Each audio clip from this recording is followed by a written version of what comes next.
Olá, meus caros alunos, graça e paz, seja bem-vindo a mais uma aula, hein? Na aula anterior, nós estudamos o que é inspiração bíblica e o que é revelação. E qual a diferença de inspiração, né? Lembra bem, inspiração para revelação. Você já sabe que os dois têm função divina. Uma é de Deus e outra do Espírito Santo. Uma é luz e outra é que conduz, né? Uma é tirar o véu, outra é guiar ao alvo. Tudo bem? Nesta aula de agora nós vamos estudar sobre qual é o significado do nome Bíblia. E não somente isso, mas nós também vamos estudar qual é o seu principal assunto, qual é o seu tema central.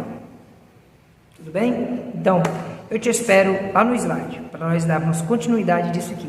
Porque esta aula aqui, meu irmão, essa aula aqui tem coisa nova para você. Apesar que eu acredito assim, cada aula nossa tem coisas novas. Tem coisas que você fala assim, rapaz, não tinha olhado isso aqui ainda. Porque eu sempre procuro trazer algo novo, profundo e de edificância ou de eficácia para você. Tudo bem? Vamos para o slide então? Ô glória! Está aqui o nosso slide com a nossa temática de hoje. Qual é o significado do nome Bíblia? Você que está bem antenado, bem atualizado em todas as aulas, já deve estar aí falando assim, eu já sei qual é o significado do nome Bíblia, né? Mas, olha só, primeiramente, é necessário dizer para você que esse nome Bíblia, não existe nos textos sagrados. Quando aparece ali, é Bíblios que está se destinando a livro, ou livros, tá? E não unicamente a Bíblia que nós temos hoje, até mesmo porque para os judeus do Antigo Testamento, e o que é Antigo Testamento? Antigo Testamento não é nada a ver com o que nós estamos estudando hoje, que o fulano deixou um testamento para Beltrano, não. Antigo Testamento estava se relacionando no grego, no hebraico, traz a ideia, melhor dizendo, de pacto, de aliança. Que pacto, que aliança que Deus fez para com o homem. Então assim, os judeus do Antigo Testamento, eles tinham o Antigo Testamento como os livros sagrados deles eram a Torá, o Nevim, que é profeta, e o Ketuvim, que é as escrituras históricas, tá? Que eles tinham do Antigo Testamento, tá? Então, eles também não chamam de Antigo Testamento ou Velho Testamento, porque velho é algo que é ultrapassado, que já perdeu a sua validade. Então não é Velho Testamento. Então qual é a melhor opção? Antigo Testamento, que é algo que além de ser velho, algo que por ser velho, mas não perdeu a validade, continua em validade. Na verdade a Bíblia, ela é mais atual do que o livro ou do que o jornal que vai ser lançado amanhã. A Bíblia é um livro atualizado. Você já sabe isso, que eu já te falei isso aqui. Outro sim, além dos judeus terem como Bíblia para eles somente a Torá, Nevim e Ketuvim, eles não, hoje eles não chamam de Antigo Testamento e Novo Testamento. Eles chamam de Primeiro Testamento e Segundo Testamento. Essa é a forma mais original de se falar. Antigo, ou melhor, Primeiro e Novo Testamento. Se você quer falar mais aproximado dos originais, mais parecido com os judeus, com os hebreus, né? Você deve falar Primeiro e Antigo Testamento. Agora, se você quer falar mais aportuguesado, você pode falar Antigo e Novo Testamento. Se você quer falar totalmente fora da linha, você pode falar Velho Testamento, tá? Aí é questão sua. Eu estou aqui como professor só para te informar acerca de cada aula, de cada assunto, tá bom? Não dizer o que você vai dizer ou deixar de dizer qual palavra que você tem que falar. Isso aí eu vou só te informar. Agora a escolha é sua. Então, vamos ler o slide aqui? A palavra Bíblia deriva-se do vocábulo grego biblos, que significa conjunto de livros. Posso dizer que a Bíblia é mais do que um simples livro. Ela é a palavra do Deus eterno para o homem, é o espelho por meio do qual a glória de Deus é revelada em nós. Uma observação aí para você. A comunidade judaica de Alexandria foi quem, pela primeira vez, deu esse título à coleção dos livros do Antigo Testamento. A palavra escritura deriva-se do latim, escritura, que é escritura. Essa palavra que vem do latim, tá? Gente, eu quero confessar com vocês aqui uma coisa. Eu sou assim meio que discordo dessas expressões quando falo assim, vem do latim. Eu prefiro usar as palavras que vêm mesmo do hebraico, do grego, do aramaico, porque o latim, quando surgiu o latim, tá? Mas não vou entrar nesse mérito aqui, nessa questão. Mas eu posso dizer uma coisa. Você já sabe o que significa a palavra Bíblia, né? Que é biblos, um conjunto de livros pequenos. Por isso, eu não costumo dizer sempre Bíblia, eu procuro sempre dizer, pode ver nos meus escritos, Sagradas Escrituras. Porque quando eu trato de Bíblia, eu falo de qualquer Bíblia. Mas quando eu trato de Sagradas Escrituras, eu estou falando de um texto sagrado. É igual quando eu digo assim para alguém, a paz do Senhor. Mas qual Senhor? Existe vários Senhor. Por isso que eu sempre procuro dizer, a paz do eterno Senhor e Salvador Jesus Cristo. Ou então, a paz do Senhor Jesus Cristo. Ou então, graça e paz. Porque essa paz do Senhor fica algo assim generalizado, tá? Mas isso é uma questão minha, tá bom? Agora, a Bíblia é um livro que nos ensina a contar os nossos dias. Porque o salmista falou lá, ensina, Senhor, a nós contar os nossos dias para que assim possamos alcançar um coração sábio. Então, no Salmo 90, no verso 12, o salmista fala, ensina-nos a contar os nossos dias para que assim a gente possa aprender ou alcançar um coração sábio. Agora veja comigo uma coisa, que é muito importante. O que é contar os dias aqui? Contar os dias aqui quer dizer, me ensina a saber sobreviver, me ensina a ter vida longa, o que eu devo fazer? É como se fosse uma repetição do Salmo 15. O que devo fazer para ser salvo? O que o cristão deve fazer para ser salvo? Não jurar. Aí está lá o Salmo 15, né? Como a Bíblia interpreta a própria Bíblia, quando o salmista fala, ensina-nos a contar os nossos dias, é exatamente isso que eu lhe falei. É como se ele estivesse dizendo assim, como eu devo fazer para viver muito, para ter longos dias na terra? É como se ele estivesse repetindo o Salmo 15, que diz assim, ó, Senhor Jeová, quem habitará no teu tabernáculo? Quem habitará no teu santo monte? Quem é que vai morar com o Senhor? O que a gente deve fazer para ser salvo? Aí ele responde aqui, ó, aquele que vive em integridade, pratica a justiça, fala a verdade em seu coração. O Salmo 90, verso 12, é como se ele estivesse perguntando o que eu devo fazer, sendo que a resposta já está no Salmo 15. E Paulo também dá essa instrução para nós hoje, dizendo, seja obediente a pai e mãe, guarda os mandamentos. Jesus falou isso também, né? Então, ensinar a contar os dias me ensina o que devo fazer para que eu tenha vida longa, para que eu possa chegar na minha idade dos 50, 40, 60, 70, poder ser um sábio. Porque um grande mestre me disse uma vez que ninguém pode ser considerado sábio sem antes ter chegado aos 30 anos. Entendeu? Então, ensina-nos a contar os nossos dias é um pedido, me ensina a saber sobreviver, me ensina a ter paz com o meu próximo, me ensina a ter paz com o meu irmão. A Escritura, ela é um livro que nos ensina a ser sábio, é um livro que nos ensina a viver por muitos anos, é um livro que nos ensina a ter vida longa, é um livro que nos ensina a ter longevidade. A Bíblia, tratando-se de Sagradas Escrituras, é um livro que nos educa, que nos ensina a ter controle emocional, que nos dá controle sobre o nosso temperamento. Porque, olha só, se você quer ter paz com Deus, você precisa ter controle emocional e espiritual. Se você quer viver bem no seu casamento, você precisa ter controle emocional e financeiro.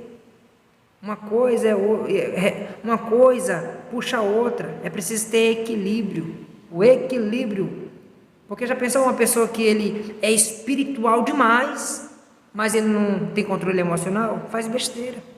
Já pensou uma pessoa que é bem financeiramente, mas não tem controle emocional? Faz besteira. O controle emocional é essencial. Então, nós podemos concluir dizendo que a Bíblia é muito mais do que apenas um livro. A Bíblia, ela não é uma espécie de livro de receita da celestialidade. A Bíblia é a palavra de Deus escrita por meio de homens para homens. Afinal de contas, a Bíblia é divina e é humana. ela é divina porque foi Deus que soprou, e ela é humana porque foi escrita por homens. Então, eu espero que você tenha entendido aqui qual é o significado do nome Bíblia e o que é a Bíblia. Agora, vamos para o próximo slide, porque aqui a gente vai ter uma longa viagem aqui também, tá? Nosso próximo slide aqui está o que eu já falei, né? Portanto, concluímos dizendo que a Bíblia é muito mais do que um livro. A Bíblia não é uma espécie de livro de receitas da celestialidade, como diz o pastor Alain Bresotti. Pronto. Agora, esse assunto aqui é muito importante, nós falarmos acerca dele. E vamos finalizar nossa aula falando deste assunto. Vamos concluir nossa aula com esse assunto. Qual é o seu principal assunto? Quando nós formos estudar no próximo capítulo sobre a história da igreja, você vai ver quem foi que criou a ideia que Cristo é a chave hermenêutica, que Cristo é o centro de toda a Bíblia e que tudo que tem na Bíblia revela Cristo. Olha, eu concordo plenamente que Cristo é o centro de toda a Bíblia. Agora, que Cristo está em tudo quanto é canto, tudo que tem na Bíblia revela Cristo, aí eu não concordo. E vou te mostrar o porquê. Mas leiamos o que está escrito aqui. Não existe dúvida que o centro principal da Bíblia é Cristo.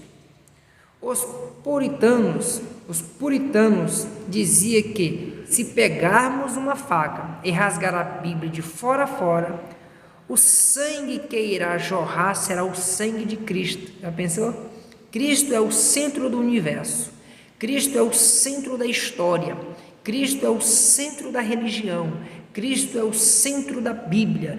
Cristo é o centro da nossa vida. Cristo é o centro da nossa chamada.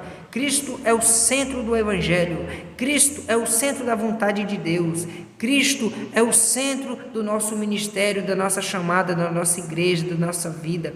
Cristo é o centro em tudo.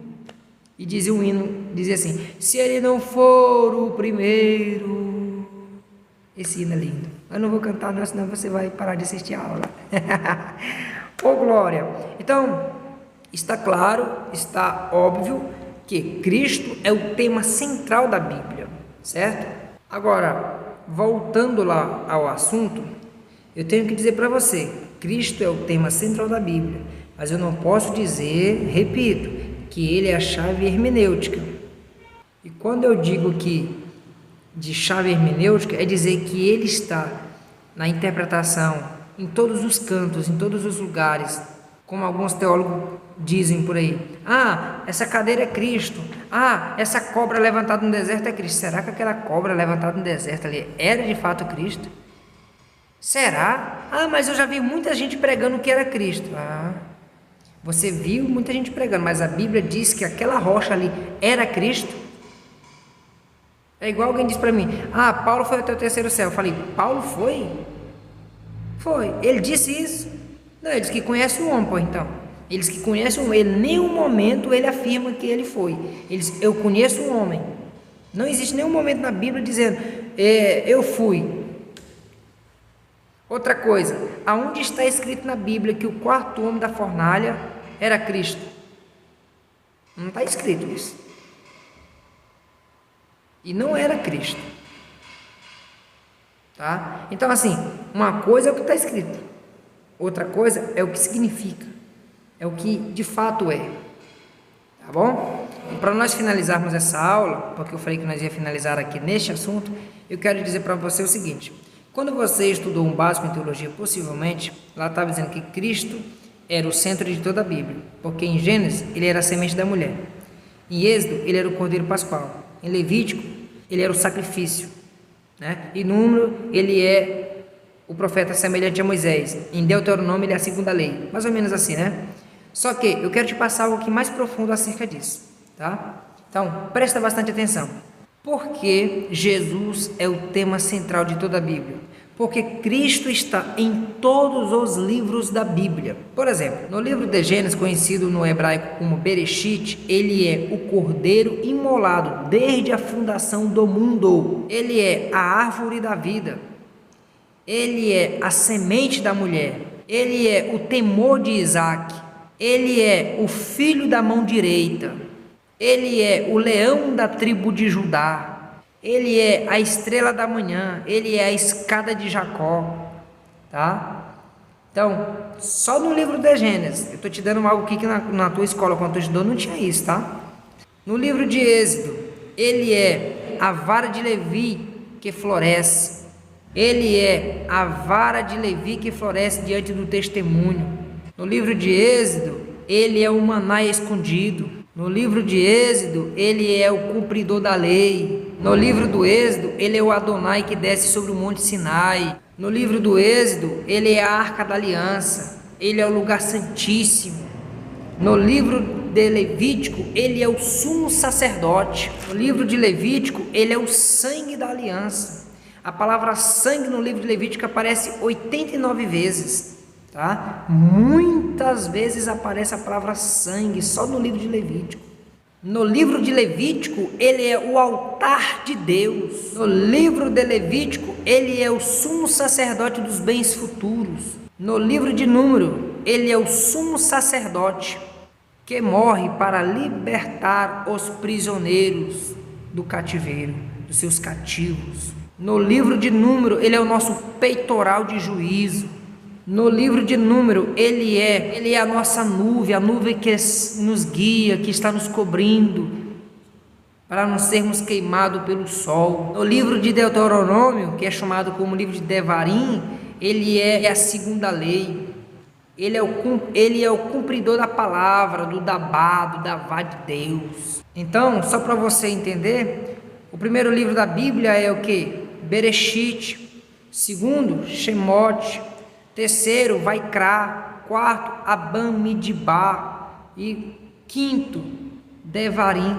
Sabe por que eu não gosto dessa Bíblia aportuguesada? Porque eles colocam o nome Gênesis. O nome Gênesis é um nome grego-latino, uma mistura de grego com latim. Todos os nomes, mas tratando-se do hebraico, Gênesis é Bereshit, que não quer dizer no princípio, mas em princípio. O nome de Êxodo é Shemote, que quer dizer o que? Nome. Vamos assistir um trecho de uma das aulas que eu ministrei no curso de especialização de Gênesis. Vamos mostrar aqui. Bereshit, Se você colocar com vai dar um sentido, tá? Por causa das pontuações que há no hebraico, tá bom? Mas se você colocar sem o é outro sentido. Mas qual é o certo, Gustavo? Meu pai. Bere. Esse nome Bereshit aqui, ele tem a ideia de, olha só, igual em... Ixi, quando deu, vou comprar um quadro maior pra mim. Em princípio, tá? Se você colocar o aqui, vai trazer o sentido de no princípio.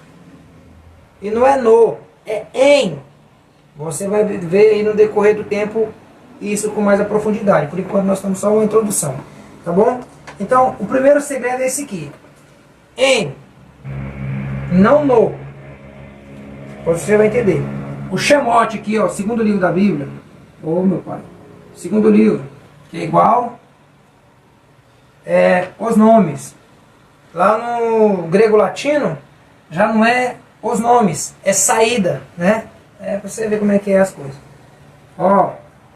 Agora nós vamos ver aqui o Vaikra. Você já prestou atenção nessa pronúncia? Vaikra. Eu tenho que olhar direitinho para não dar trabalho para você. Quer dizer, e chamou.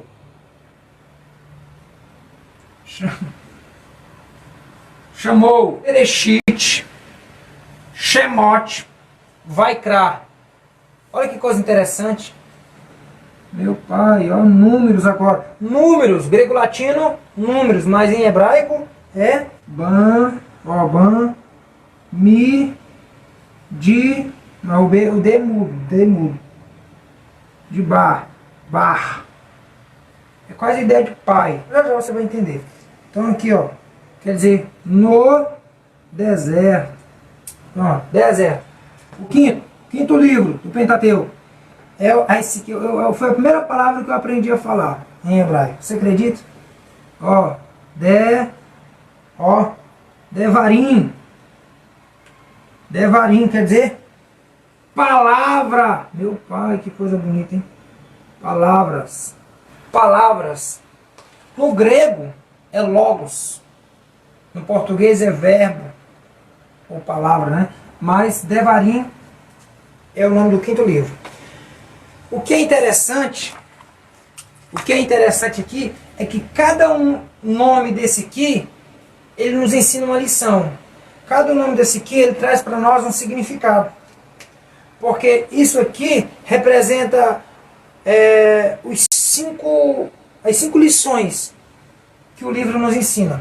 Você pode ver isso. Primeiro, você vai ver que aqui são 5 princípios de um homem chamado por Deus. Primeiro, ele tem que ter princípio.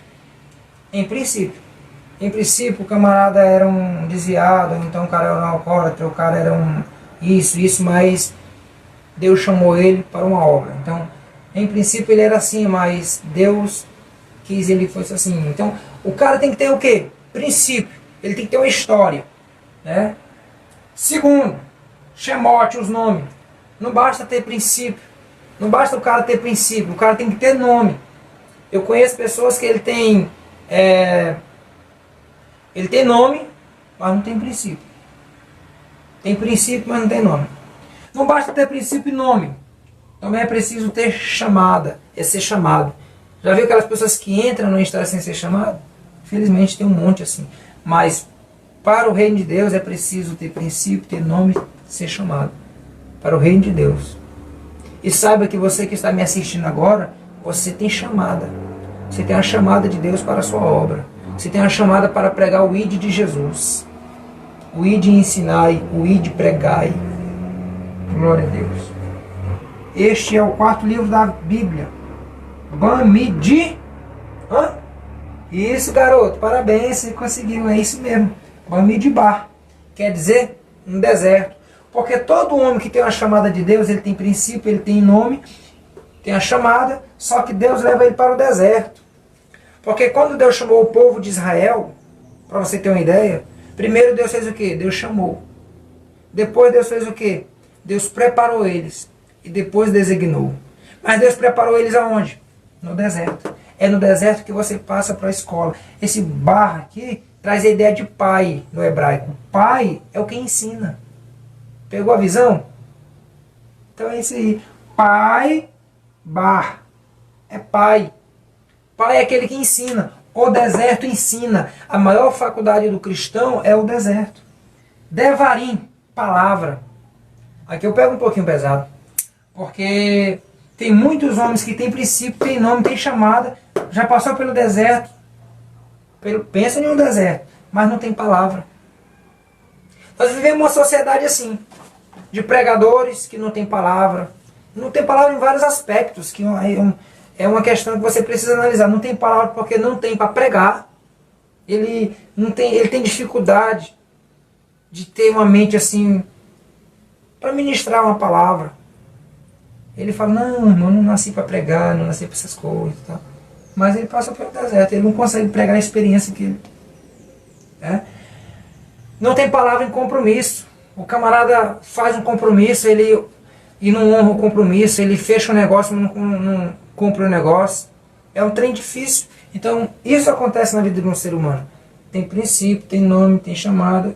Passa no deserto, mas às vezes não tem palavra. Então, um homem de Deus que recebe uma chamada para o reino de Deus, ele precisa ter princípio, ele precisa ter nome, ele precisa ser chamado, precisa passar pelo deserto, a escola do cristão, e ter palavra.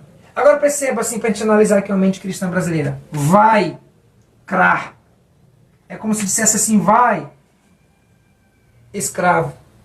Porque o crente, ele é um escravo do evangelho. O apóstolo Paulo falou isso. Depois que mudaram e colocaram o servo, mas não é servo. A palavra lá no original, no grego, é escravo mesmo. Tá? Então, o escravo em Cristo, o escravo do evangelho, ele não faz a sua vontade. Aí você pergunta, você acredita no livre-arbítrio? Sim. Mas para o cristão, não. O cristão fiel a Deus, ele faz o que Deus quer, não o que ele quer. Jesus mesmo disse, todavia seja feito não a minha vontade, mas a tua vontade. Ele disse, eu não vim fazer a minha vontade, vim fazer a vontade do Pai. Então eu estou passando para vocês só o significado. Na verdade, eu vou passar para você aqui Jesus como tema central em toda a Bíblia, no seu conteúdo, tá? Com toda essa profundidade que você viu falando aqui sobre o que ele é em cada livro. Que um dia você pode até querer pregar sobre o tema central e vai ter todo esse recurso aí para você colocar na cabeça e pregar, tá? Todo esse recurso aqui está no seu conteúdo. Tudo bem? Então nós vamos finalizar aqui para a aula não ficar muito longa, tá? De volta lá para mim, lá, saindo aqui do slide. Então, meus queridos alunos, nós concluímos aqui essa aula. Para mim, eu vou confessar para vocês, tá? Foi pesada essa aula porque eu tô com sono. Na verdade, tá me dando um sono, mas eu consegui falar aqui algumas coisas para você.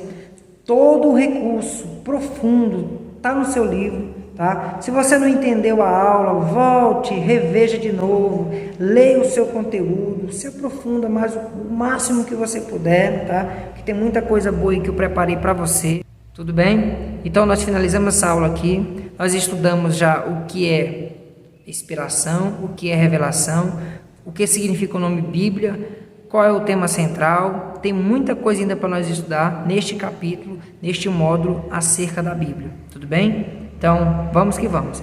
Lembrando que isso aqui é apenas uma introdução de bibliologia para você, tá? Só para você entender essas partes principais que vão te ajudar, que vão te influenciar na interpretação bíblica. Mas se você quer se aprofundar mais sobre a Bíblia, você tem que estudar a disciplina de bibliologia, tá? Essa aqui é a disciplina de hermenêutica. Tudo bem? Então, eu te espero na próxima aula, se assim o Senhor Deus nos permitir. Vamos falar em grego ou em hebraico agora?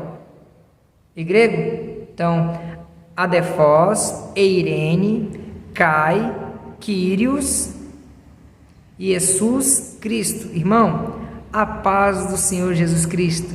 E até a próxima aula, se assim o eterno Senhor poderoso permitir. Tudo bem? Tchau, tchau. Beijo no coração. Até a próxima aula.